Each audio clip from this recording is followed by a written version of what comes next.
Hey guys, welcome back. I'm your host, Martin Perdomo, and this is your ultimate guide to understanding what it truly means to be wealthy AF. And today I have Jon Weberg, and Jon is an entrepreneur, a top 1% growth consultant, a business master, and a self-publishing author. Thank you for coming on the show. Today's topic, we're going to be talking about marketing strategies for personal brand and for your business. Jon, thank you for coming, brother. Thank you for being here. Really grateful for that. Really appreciate you. Thank you so much for having me. And yeah, personal brand is something I'm glad we're actually talking about it because it's something I've had to establish very, very young and maintain throughout the years. And I think there's a lot of misnomers about it. And I can't wait to give some good golden nuggets for everyone. Outstanding. So my first question is, why is having a personal brand important for both entrepreneurs and for just W-2 employees, working people? Because a lot of working people, they might think, I don't need to have a personal brand or a good, strong personal brand online. Why is that important for both? I think mainly because of your reputation and how you can easily navigate certain situations when you have a very, very, very good reputation. So say, for example, even in the non-entrepreneurial realm, like when I go to rent from a different apartment or a different house, and I can give another resource for people to go look to about my reputation, who I am, what I'm all about, and they go to jonweberg.com, for example, it's not a normal reaction. It's, oh, this is not who I maybe had a preconceived idea this person is, and it gives a much better reaction. I think that as well, it could be actually even in the dating game. If you're not an entrepreneur in the dating game, having your own website, having your own social and stuff, it can show you and separate you from the rest of the crowd. For entrepreneurs, obviously building your brand is huge for your business because where people are looking up any product and services you sell or looking up your name, you want to appear and be what they're looking. And whenever you do appear, whether it's your own website, your own content, your own socials, you name it, you want to be the priority where everyone goes to your stuff versus someone else's reviews, etc. I'm really focusing on being seen in as many places as possible is also a big factor. So I believe in omnipresence in marketing, and in people who aren't entrepreneurs, omnipresence just mean everywhere. So if I want to, I'm moving possibly to the town of Grand Rapids. I'm in Minnesota. Shout out Minnesota, way too cold. I'm moving to another town. If I wanted to make business moves, make relationship moves, you name it, I would want to be seen on all social media in that town. I want to, wherever I'm going, be that guy, be that person. How do you do that? So how would you go about doing that? You're moving to that location and you come from a different state or different location, and now you're going there. How do you become omnipresent in that market? Give us some tools or some ways that someone can do that. So I think there's both offline and online. So offline, one, you need to get out. You need to get out of your damn house. And this is something that, especially over the past few years has changed as people have gotten more comfortable just sitting at home. So I think getting out of the house every morning, every other morning, go get a coffee, do something different. If you have a job, so you're going to your job. When you are at your job, you are making friends, you're talking to people, you're making people laugh, you're full of positivity, you're being the type of person that you want to emanate and that other people look up to, and maybe someone that you would look up to. So you have to be your best self wherever you go. Humor has always been one of my best caveats, that I'm able to make people smile, make people laugh. That's a big part of influence and persuasion. So be your own self wherever you are. When you are going out and about is huge. Online, I mean your social channels, of course, with branding, all your social channels, your images for them, your cover photos for them need to be the same, matching, professional, good looking as best as you can possibly manage. And as well, you need to be active. So both offline and online, you need to be active, engaging with other leaders in the community as much as possible. So for example, if you're going out, I always make sure to talk to, if I'm going to a bar, if the bar's owner is somewhere there, or if I can try to find out if they're there and I can talk with them and get some kind of connection with the bar owner. If I'm going to a restaurant, same thing. Wherever I'm going, I try to see if I can connect with the business owner. And that's for business and non-business purposes because, you know, there's a pork restaurant here that sells really good pork chops, really good pork, just any pork good, sausages, etc. you can imagine. Well, I would get a lot of free stuff there because I'm just so good friends with the people that work there. They would just go, hey, take this, no problem. Here's this, no problem. We got you. We got you. So building really strong relationships with the owners or the people who operate in many of these businesses, that alone will spread your name and build your reputation and your brand. And as well, online, like I said, socials, I advise everyone, you need to get your own website at some point. Even if it's just something simple, whether you're using Wix, whether you're using ClickFunnels, whether you're using, doesn't matter. Why a website? Tell me why a website, not just social. Especially for, I mean, the online world is huge, but for the offline world, no one has it. You know, if I walk down the street and I even talk about marketing or business or any of these things, the average person doesn't have their own website. They don't have their own YouTube channel. You know, they don't do any of these different things. So it makes you stand out. And that's a big part of building your brand. That's a big part of trying to build your reputation and get seen and be seen omnipresently in different areas. Is wherever you are, you have to stand out. So especially for the offline world, I think having your own website gives you just a little bit different flavor than everyone else. And again, it's another place for you to be seen. So places that rank online for search engine optimization purposes, websites usually rank number one. So instead of someone else's review of you, thoughts about you, or a Facebook post from whenever, that pops up first. You can start off with the best possible representation of you that you can dictate immediately. So that's huge too. So let me ask you a question. I got two questions actually. Mm-hmm. First question, do's and don'ts when building your personal brand. So let's put the website aside thing and let's just talk about being online. Do's and don'ts when having your personal brand. What are some of the things that you should do on your social to build strong reputation, to become a trustworthy person? Look, John, I just believe that even if you're an employee of a company and you want to just advance in life and in your career, reputation's important, like you mentioned. It's huge. Google your name and people want to see what you're about, right? If I look at what you're posting, it tells me who you are, right? What are some of the do's and the don'ts that people should do when conducting themselves online? I think a lot of the do's are around two things. One is authenticity. So people can tell when you're faking. People can tell when you're not yourself.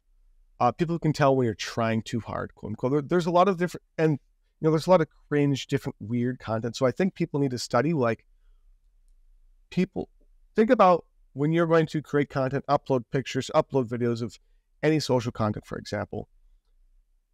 What do I really resonate with that I see out there? What do I really like that X person says or X person does, and try to emanate that in your own style, in your own authenticity. And I think as well, creating a variety of different types of content. So for example, if I want a varied, mixed perception of my reputation and who I am, I'm not just going to post, for example, like motivational content or content of just me traveling. You have to have other stuff that isn't just your brand or reputation message. Because sometimes people just stick with, I'm a marketer, so I'm only going to post marketing content. But so much of your audience doesn't relate with that, or get sick of seeing it for the 20th, 30th, 40th, 50th time. So I think mixing in, like, for example, like I eat carnivore. So I eat just beef, chicken, pork, eggs, cheese, etc. So I'll post about carnivore. I'll post about traveling. When I just went to Cabo San Lucas for 7 days, and that was fantastic. No pictures from the club. Just strictly nice smiling on the resort. And then I varied with some business stuff. I varied with a little bit of motivational stuff. So you need to have a mix of different types of content for different types of people to resonate with different types of information they're receiving from, for example, just your socials. Don'ts is a little bit hard because I'm not strictly on a lot of don'ts, because I think a lot of times, as long as you are trying to be yourself, like your actual real self, that's a big part of your brand too, is a lot of people haven't actually found their real selves yet, so to say. So finding yourself, being your real self, not trying to impress people necessarily, but just being more as relatable and down to earth as possible. People actually resonate with that quite a lot, versus being showy and versus other things, which is great too for getting attention. But I think being down to earth, being self, being genuine, being fun, humor is a big plus if you can be funny. Don'ts, I'm trying to think if any that I stay away from. Obviously, if you're way too drunk in a picture, or you're at a club or something and you're way too messed up, probably not something you want on your socials. Unless you're a bartender and that's kind of your brand or something. Don't advise that. So not too boozy. Obviously no drugs and nothing like that. Don'ts. I'm just trying to think through anything that I try to keep away from. I think any pictures, videos, etc. you upload, if it's a low, try to keep it as high quality as possible. So like just how clear, because people also judge off the appearance of videos and pictures you're looking at. Not a lot, but it has an effect of professionality. So I think if you can choose between like this super clear, this HD looking, really nice shot, really nice frame, versus one that's kind of grainy to the sides, doesn't look off, it looks off a little bit, that would be my only kind of don't. Otherwise, mainly, even in business, I advise people who are in business, don't just post business content. Don't just post motivational content. Post all these other things, because I think you have to meet a variety of people, relate with a variety of audiences while building your brand. Tell me about a time where you maybe help someone or someone where having a strong personal brand, or maybe yourself, online has created opportunities, maybe a higher paying job, maybe a new opportunity, maybe a business deal. Tell us a story. So there's one going on right now for affiliate marketer. I've done affiliate marketing for years, and I do consulting, and I do affiliate marketing myself. A guy named Jon Weberg. He's quite the traveling entrepreneur. He's what you would imagine an entrepreneur is without being one.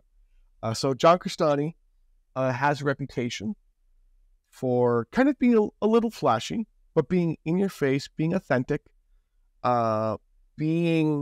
he's definitely himself. And same with like a lot of my messaging, you can definitely tell he's being himself. So when he communicates, there's usually a lot of reception, and he's able to grab a hold of opportunities, clients, customers, and so on pretty easily. So very recently, in the affiliate marketing realm, there's companies called affiliate marketplaces, which basically just host all of these different offers. And having a good reputation is important, because if you want to expand in business or in life, or meet a connection, meet a certain person, or find someone who can connect you to other important people, being able to get good reception from when you post, when you create content, is huge. So he recently just posted about launching his own affiliate network, which, if done successfully, and he has a huge brand he can use in connection with not just launching his affiliate network, but finding other affiliate marketers to promote it. In finding someone, the point of the post was to find someone who can manage and operate the affiliate network. And the response, because he has such a reputation as an affiliate marketer of being ethical to his customers, of launching good product and services and everything else, let's just say there's like 30 people who all want to be the person operating this new affiliate network he's thinking about launching. So along with that, having such good reputation is essentially for him in building really, really strong relationships that he has for over the years. He's easily going to find someone who can launch this new affiliate network. He's also going to be able to easily find affiliate marketers, and of course, people who are willing to buy anything that's sold on this affiliate network. If he needs to find a payment processor, if he needs to find a good marketing manager for it, you name it. It's about being able to easily find connections, or have connections that can find other connections without having to manually put in a lot of time and money.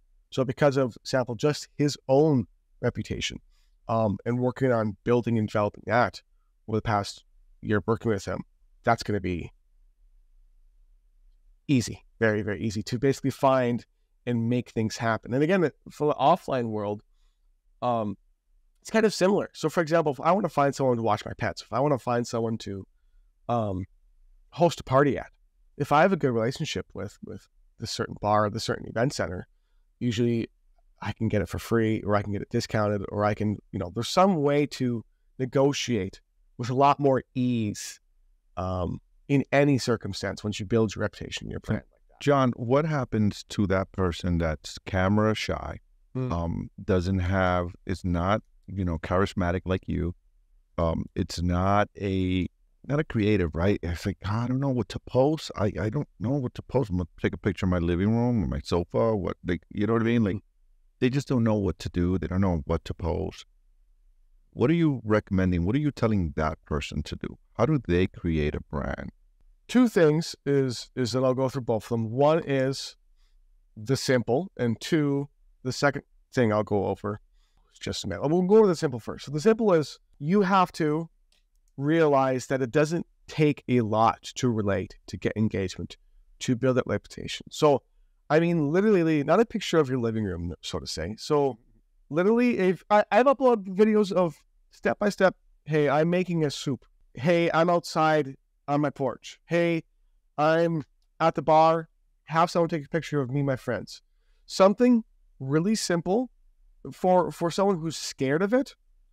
Realize that by being scared of it, of posting, being creative, letting your personality out, you are almost neglecting your audience and your brand, and building better relationships. What it's actually about is building actual better relationships that will impact your entire life potentially. So I think it's a lot of, I forgot my number two was developing yourself, but in general, the simple of whenever you just go, this is a fun moment, that's probably when you should take a picture. That's when you could take a little video. The pets like my dog and cat right now are running around and chasing each other. I could take a little screenshot of that. Mm-hmm. I could take a picture of me and you talking right now. There's two pieces of content right there just in my current situation. And people have to look at their lives. And when you find yourself appreciating really good food, great music, a great talk with someone, you're with your grandma, you're with your dad, you're with your brother, you're with your sister, it doesn't matter. Appreciating more of your life, appreciating more of those moments and capturing them, and doing it in a way that you also aren't even expecting. I think that's a lot of the issue is introverts and people who aren't used to it. It's like, well, what if I don't get engagement? What if it doesn't cause anything to happen right away? What if I don't get a DM from it? What if I don't, etc.?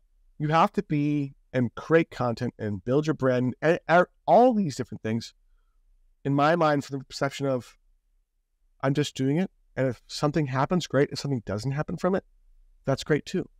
Because you also have to, I believe, create content for yourself to establish what you believe, what you think, because you're getting your own thoughts out there. Like when I write a content piece, I'm actually thinking through and writing through my own thoughts about whatever I'm writing about. So it's a little bit of self-development as well.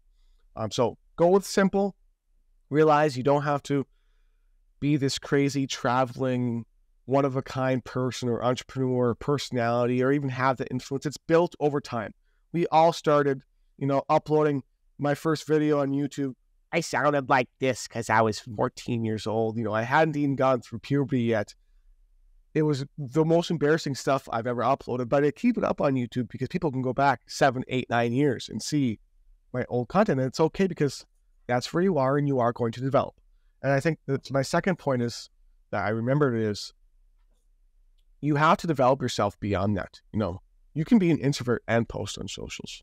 For someone to look at someone who's an introvert who posts and rarely posts a picture of themselves or really personal stuff, is some people can follow a guy named Frank Kern. Frank Kern is a digital marketer in my space, amazingly successful. One of my top OG number one marketers I look up to, and he is one of the biggest introverts in the world. A quick story about him is he held an event. I heard this from his CMO because I used to work with Frank. He held an event, sold from stage. I believe it was like a few $1 million from stage, which was crazy. And as the event is ending, he's about to leave, like really soon. You usually don't do that at events. You go to an after party, you hang out with people, you do a few different things. And the CMO guy was like, "Where are you going?" He goes, "Oh, I'm sick of this place." He goes, "What do you mean? We just sold like $1 million or a few $100,000 from stage. What's the issue?" He goes, "Oh, there's too many people here. I can't handle it." In his mind, he's like, "We just sold.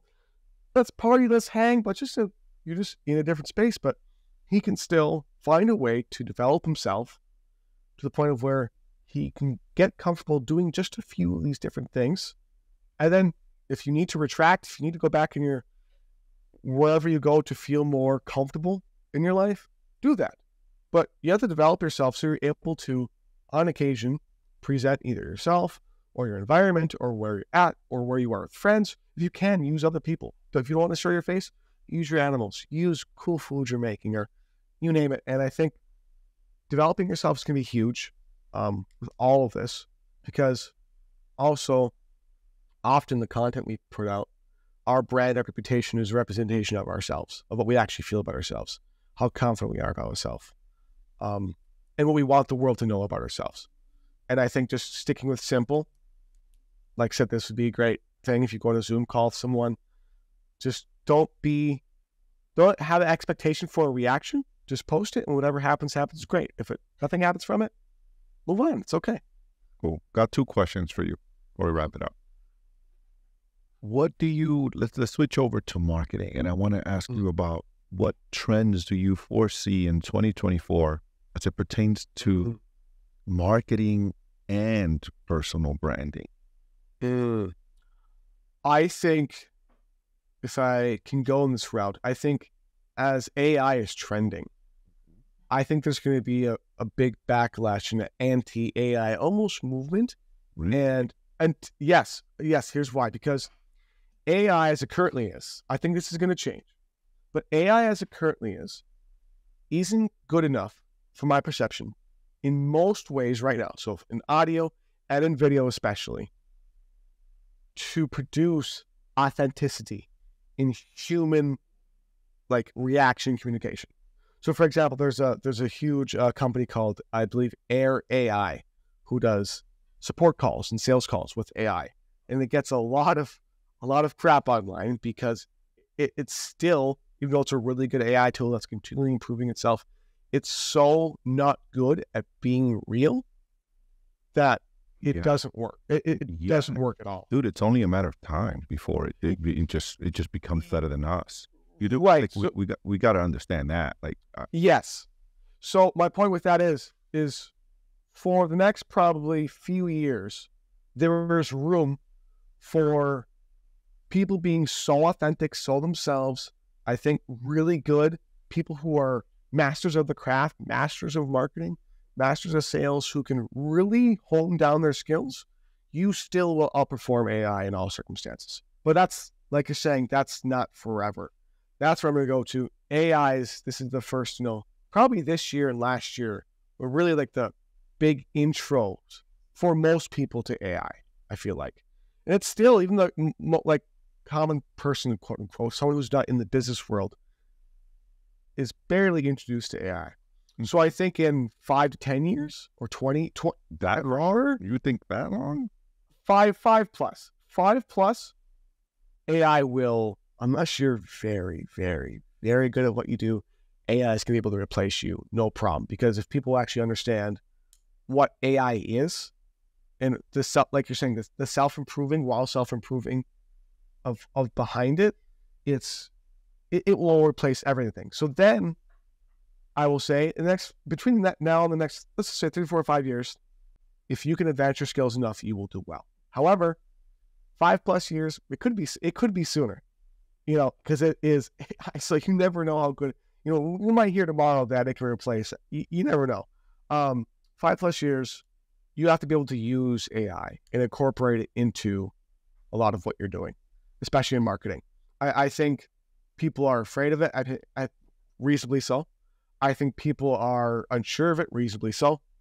I think people doubt it, reasonably so. I think there's a lot of different feelings about it, but I think taking advantage of something that is actually going to change all marketing, all sales, all business, all possibly life, like I'm off on everything. So just, for example, take a look at those glasses that just came out, those Apple whatever, ugly looking things. Right. You know, that's what we're saying. But you know, in the next 5 years, the number of people we're going to see putting those suckers on is unfortunately going to go up. Yeah. So you have to decide if you're going to adapt, and how much you're going to adapt. Because, for example, I'm a very offline guy. Like, I'd rather sit around a fire, have a few beers, talk to some friends, hang out. I could do that every night. I could stare into a fire every night, love nature, relax. Even though I'm online a business person. But I know that, and for someone listening to this who hasn't actually like thought that AI is going to change everything, you're in a world of change. If you think the internet was a big deal, this is the internet even bigger, on steroids, on crack, on everything. Let me ask you this, man. You mentioned a moment ago the anti-AI. There's going to be an anti-AI movement. I want you to elaborate more on that. You kind of started going, but I didn't get the full gist of it. Why? I understand the pushback of the people that, you know, respectfully, like just those people that are afraid, right? They're just afraid of AI. So they're going to dig their heads in the sand and ignore it. It's not going to do it. It's not going to replace me. It's a machine.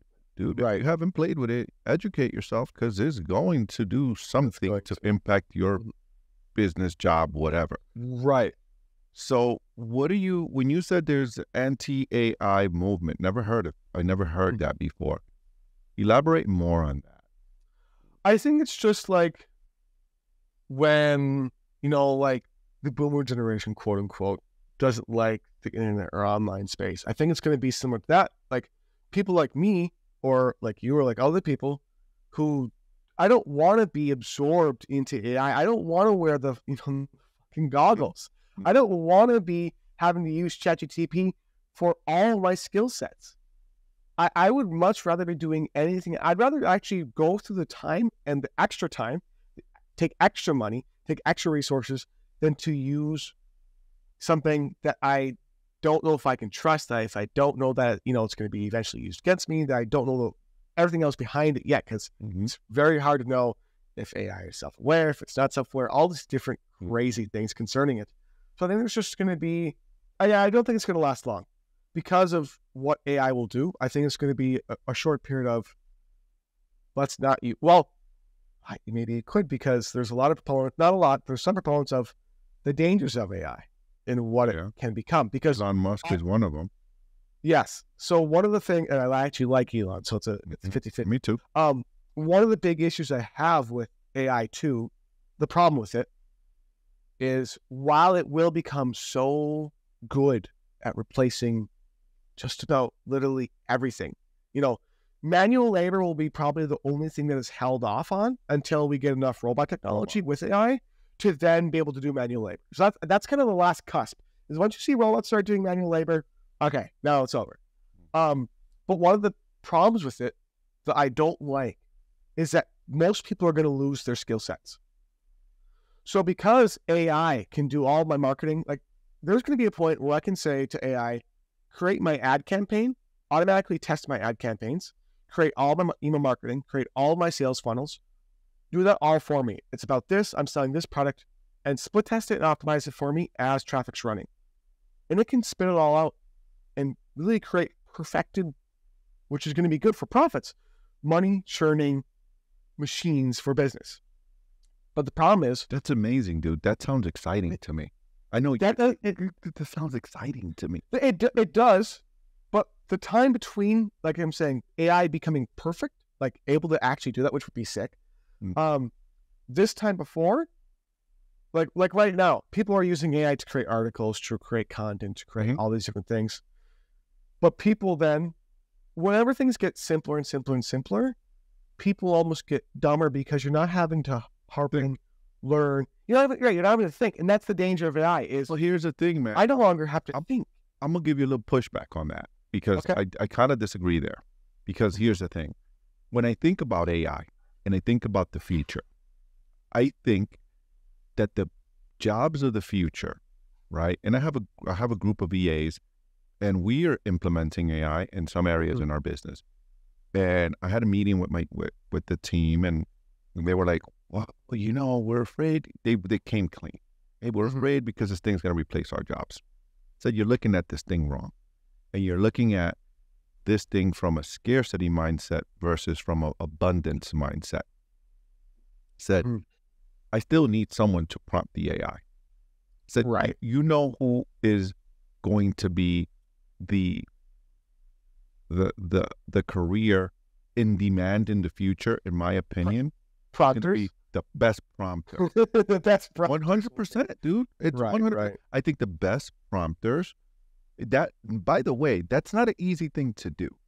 Right, to do it precisely. That literally requires you being honed in on your thoughts, honed in on your clarity of the outcome you want. That literally requires some thinking, right? That literally requires someone that's intelligent, that can articulate, that knows exactly what's the outcome that they want, and that in of itself is a powerful skill. So I don't tend to be on that camp that it's going to make people dumber per se. I believe it's going to make a sector of the community lazy. Right. I believe so. I believe those people that are just looking for the easy way out. I had a mentor that used to tell me, John, most people want success, but most people don't want to do the hard work of thinking. And Keith Cunningham said that business, and I don't know if you know Keith Cunningham is, he's an author of the Road Less Stupid. He's the actual rich dad from Rich Dad, Poor Dad. Yeah, nice. Yeah. I've studied with him, and he said that business is an intellectual sport, not a tactical game.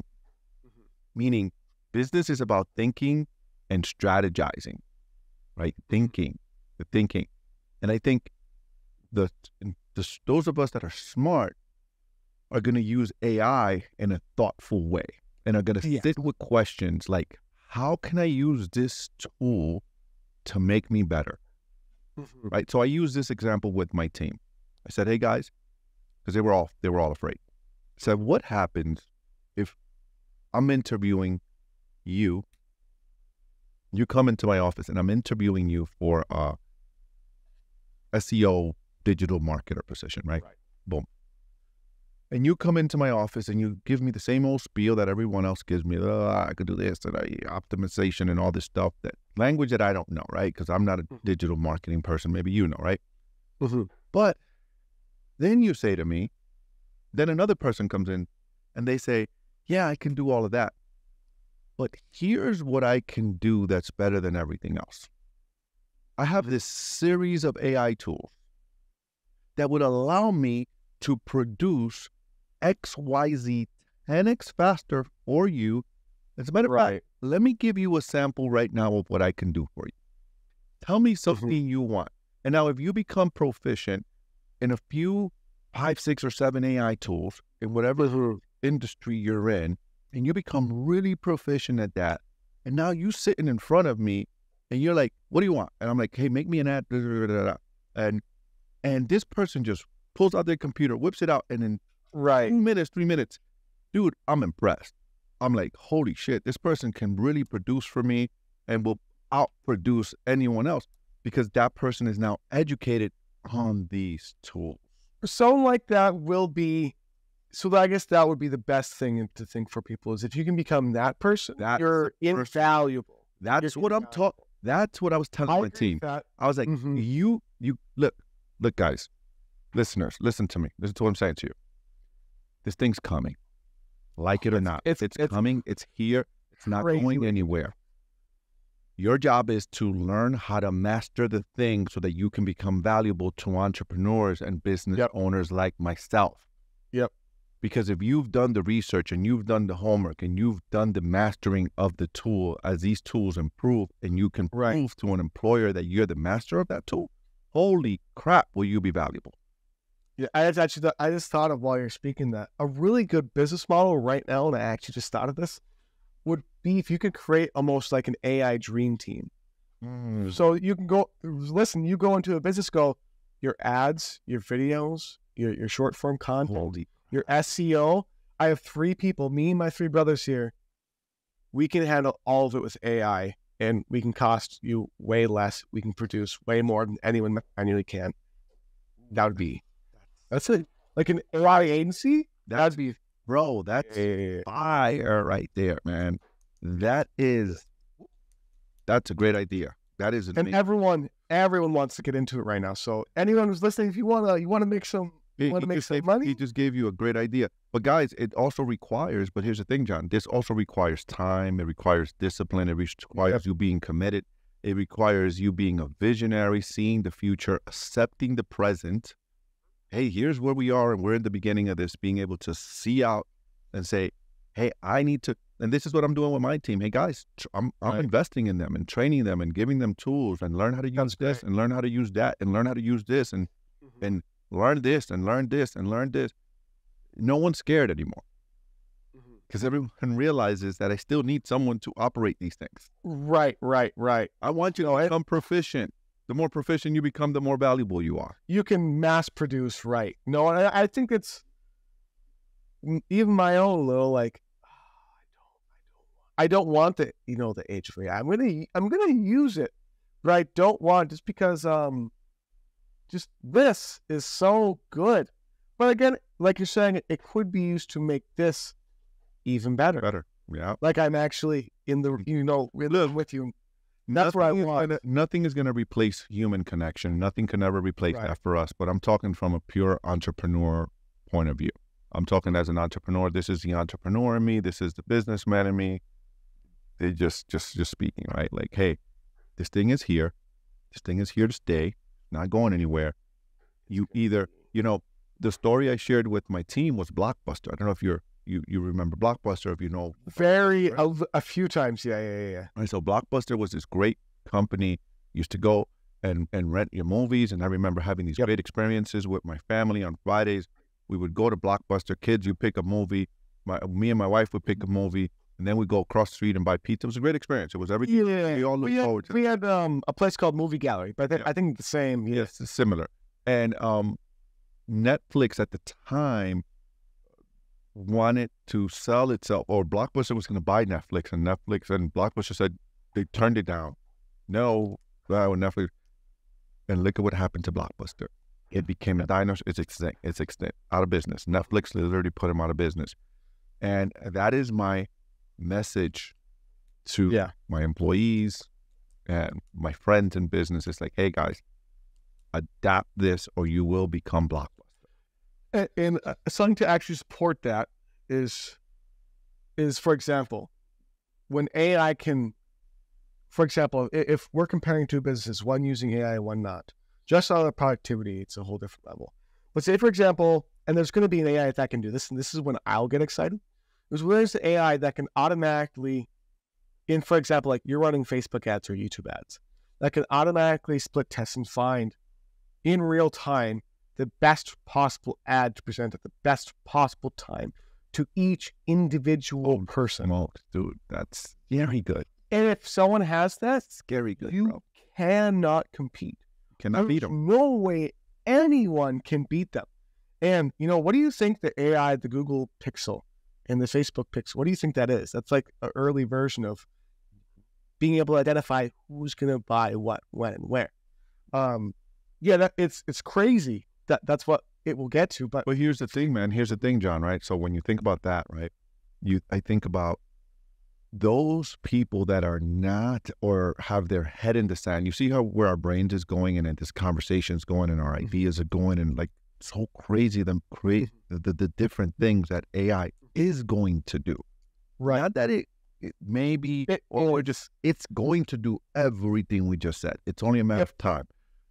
When you think about that, and then I think about the people that are unaware, that are not in business, that are unaware of AI and what it does and are not in our space or not having these conversations or not even listening to podcasts like this, man, those people are going to be taken by storm because if they're not doing anything right now to learn it, to get educated, to even be aware of aware of it even. just a level of awareness, it's going to create some pain for them in their life.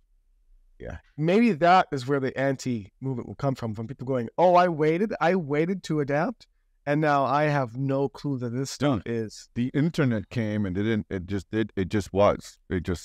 internet was, you know, when a lot of us were, you know, it just came and we were like, what the heck is this? And it just evolved into this monster now.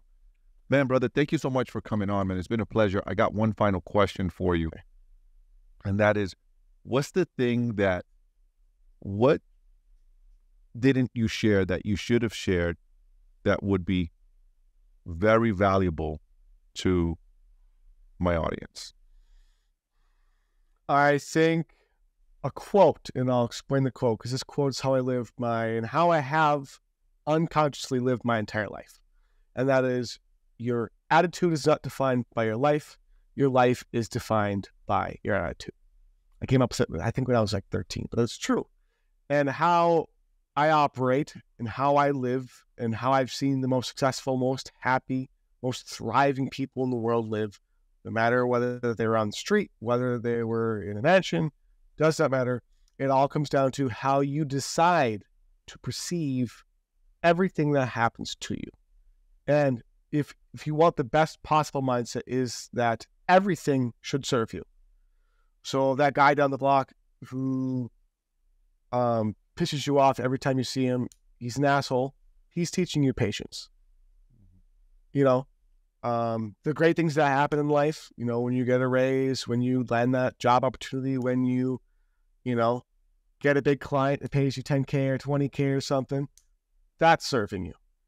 When your wife is mad at you and keeps nagging you every single day because you didn't do the dishes, you didn't take out the trash, that's serving you as well. It's just deciding to interpret that as something that's actually positive, even though it's a negative thing happening in your life. And then deciding to emanate that and develop yourself and emanate that positivity, that everything is serving you, that life doesn't just have to be me reacting to everything that's happening to me. That's been the biggest thing that's ever, it's how I've operated my life without even knowing it. Because I'm always happy, I'm always smiling, I'm always great, because no matter what happens in life, I've always realized this sucks, but I can make this better. I can make people, maybe it's something really horrible happen. Like long ago, I won't get into too many details, but I had, at the time I was pretty young, my ex's brother was murdered, like brutally murdered, like nails taken out, teeth taken, a bunch of crazy stuff. And I was there when her mom found out, her scream, it was horrible. But in that situation, you go, well, there's not a lot you can do, but I want to make this situation a little bit better. So I can either be a detriment to the situation, or I can at least make it a little bit better for me and everyone else around me. So what I did in that situation was just be as kind, comforting, loving for weeks after, you know, dealing with the family, how distraught they are for weeks and weeks and weeks and weeks and weeks, months and months and months and years. You don't recover from that, or you can over time. Knowing how to always turn a positive spin, always look the other, you know, turn the other cheek, always turn situations into the best you possibly can in that moment, even if it's something horrendous. That's what life's about. I think that's what fuels me, is something horrible happens, something great happens, turn it into humor, turn it into positivity, turn it into something good. Because if I can have either a great situation or a bad situation happen, I'm always going to choose the good, even if it's really difficult. Awesome. Awesome, man. Thank you, Jon, for coming on. Really appreciate you, brother. If people wanted to connect with you, how do they find you? Where do they find you? And how do they follow you on social? Sure thing. I appreciate you very much for having me on. It's been an amazing conversation. I would say jonweberg.com, no H in my name, jonweberg.com to learn more about jonweberg.com, Okay. JONWEBERG. And then if you want to learn how to start your own business, grow a business, or possibly even sell a business, go to profitalize.com, PROFITALICE. I have a business education training company for teaching people how to start, grow, or scale a business and sell it. Amazing, brother. Thank you so much for being here. Really appreciate you. And thank you for sharing all of these wonderful nuggets you gave us, man. Appreciate you, brother. Thank you as well. Take care.